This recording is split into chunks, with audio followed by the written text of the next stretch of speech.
I took a walk one moonlit night down paths I've often tread. The stars were shining brightly in the heavens overhead. My thoughts were filled with only me, as often was the case, until I saw the tavern and the keeper's smiling face.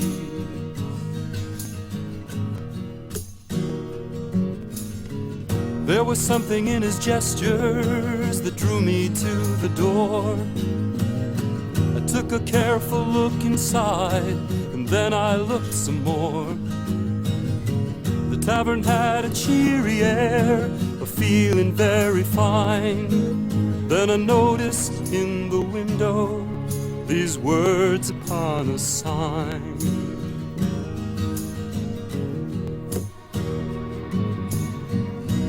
We're all living the new life, though few have come to guess that the nature of all new strife holds the key to happiness.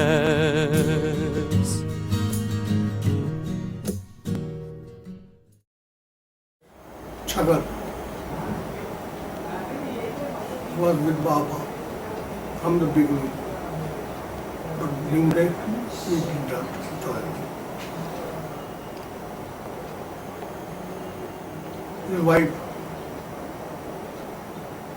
did not like this new guy.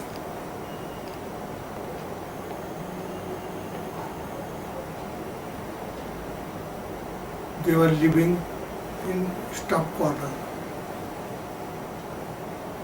So she was there in staff quarter. And Chakam will go in the night.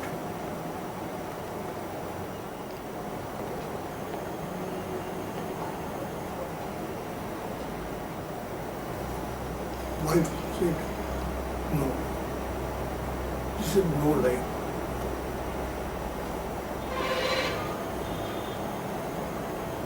You are married now, and you will go away now. No guarantee whether you will come back or not.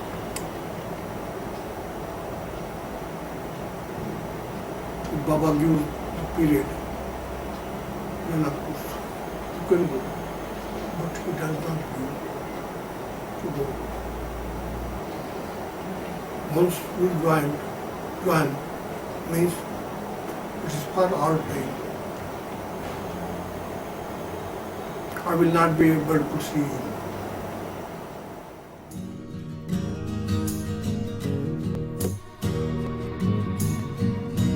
We're all living the new life, though few have come to guess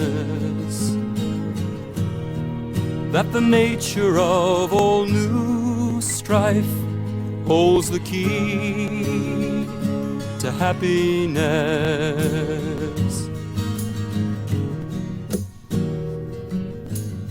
You know, I felt so puzzled by the meaning of that poem. Still I went inside the tavern, 'cause I felt so much at home. I sat down on a tall chair and ordered up some brew.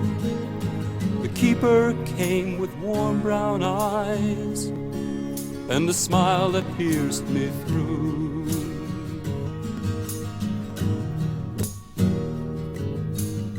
He said good evening to me in a voice of gentle tone.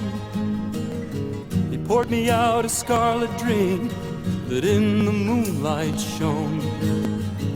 This wine is always served, he said most lovingly, as I looked within the chalice cup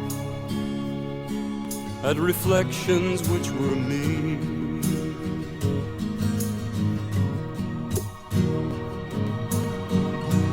We're all living the new life, though few have come to guess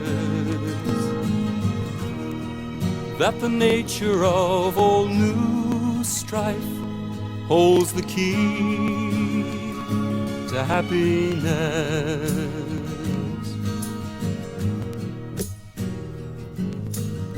I placed the cup up to my lips and drank a hearty round. Its sweetness overcame me, and I felt that I would drown. A mellow glow engulfed me from my head down to my feet, yet the flavor that did linger was a taste most bittersweet.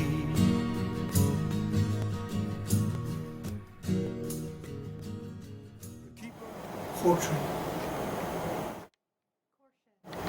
Because of mother, she could not join the new life.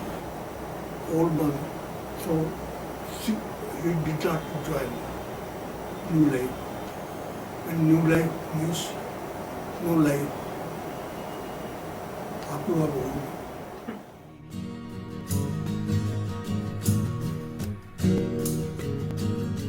The keeper of the tavern, he poured another cup of wine. I felt this world dissolve away as if by some design. All burdens left me as I gazed into his face, yet I sensed somehow my life was bound to the sign that hung in that place.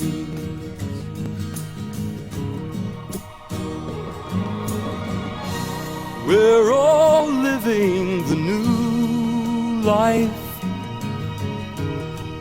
though few have come to guess that the nature of all new strife holds the key to happiness.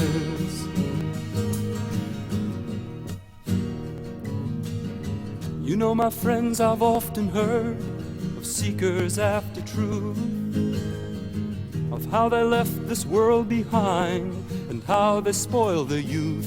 And many times I've laughed out loud at the folly of their days, but since I left the tavern, I've taken up their ways.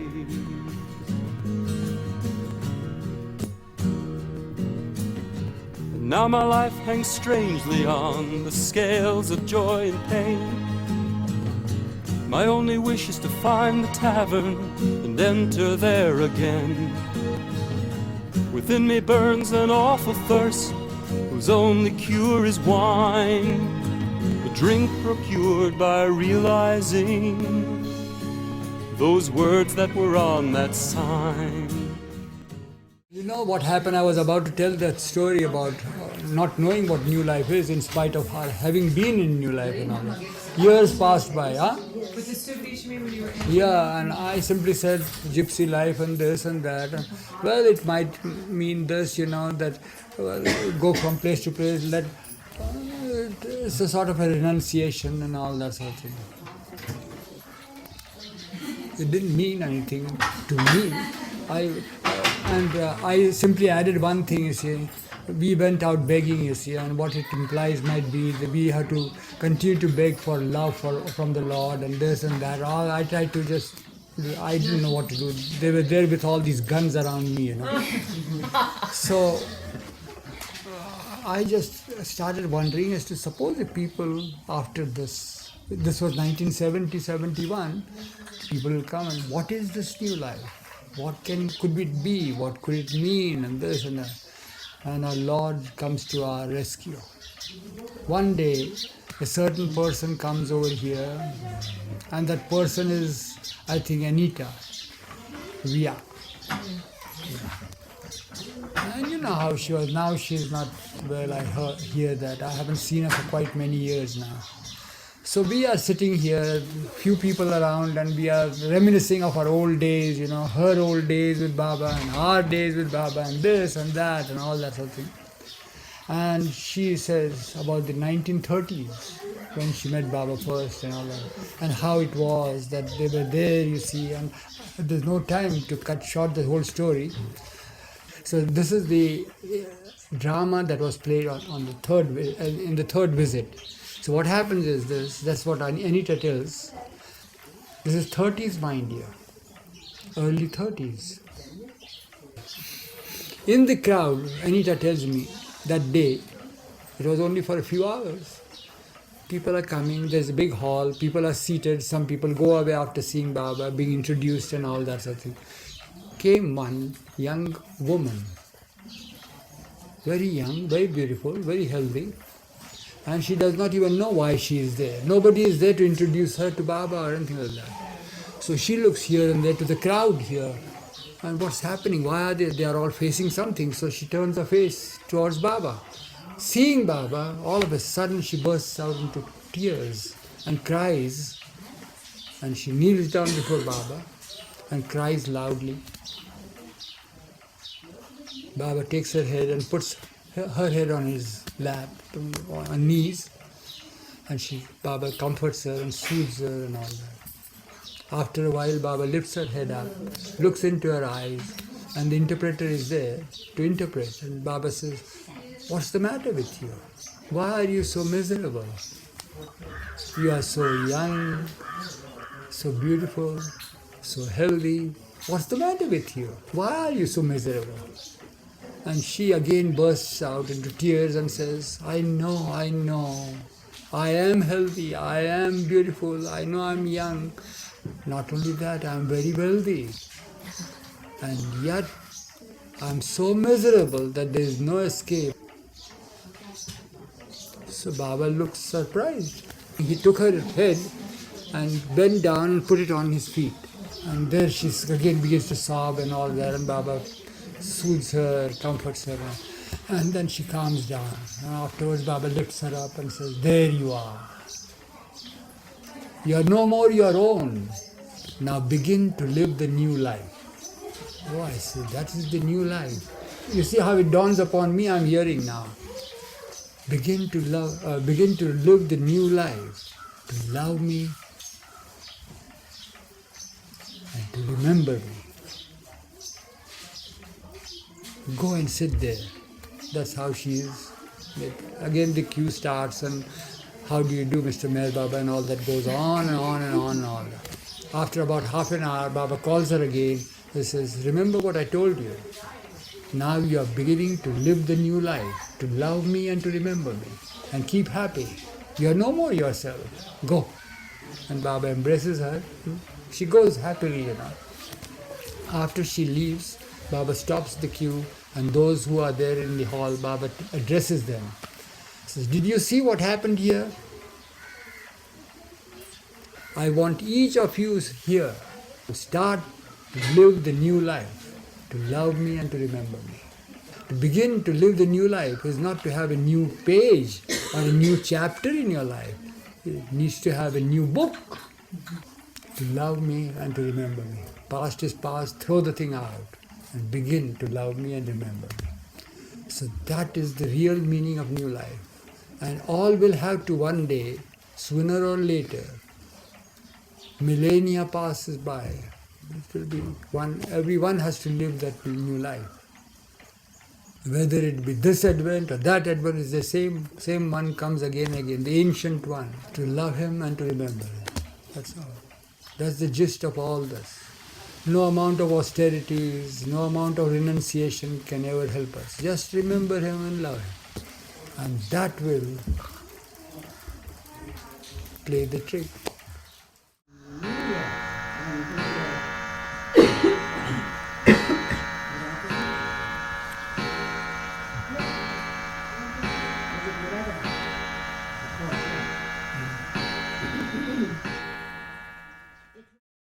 The new life held me in tremendous awe.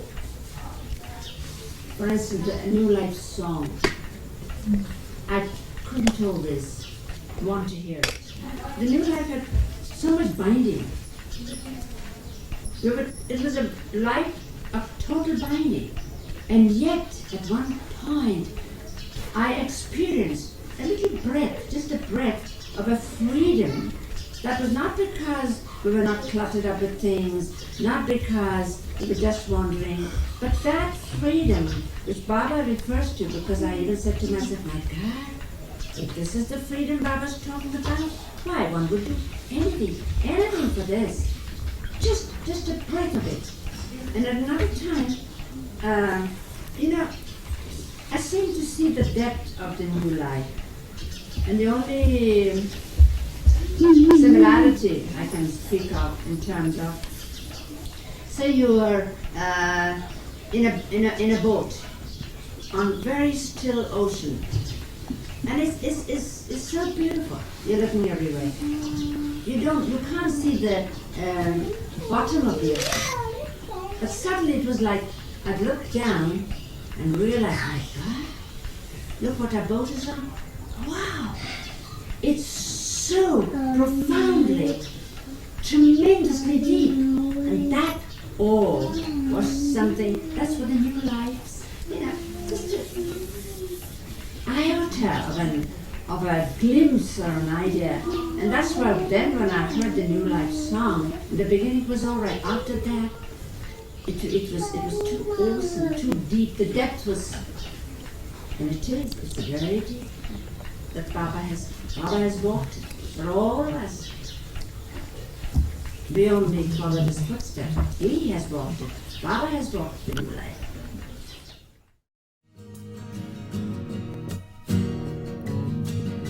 You know, my friends, I've often heard of seekers after truth, of how they left this world behind and how they spoil their youth. And many times I've laughed out loud at the folly of their days, but since I left the tavern, I've taken up their ways.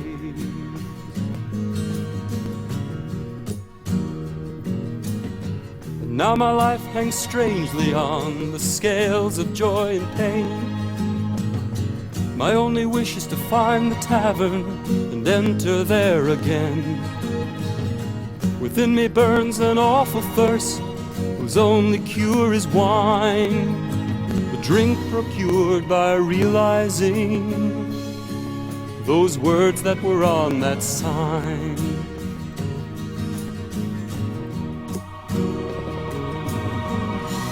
We're all living the new life,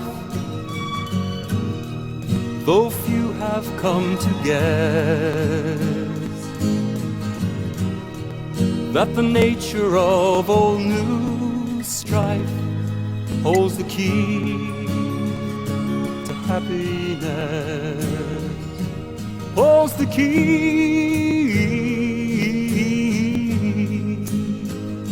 to happiness, to happiness.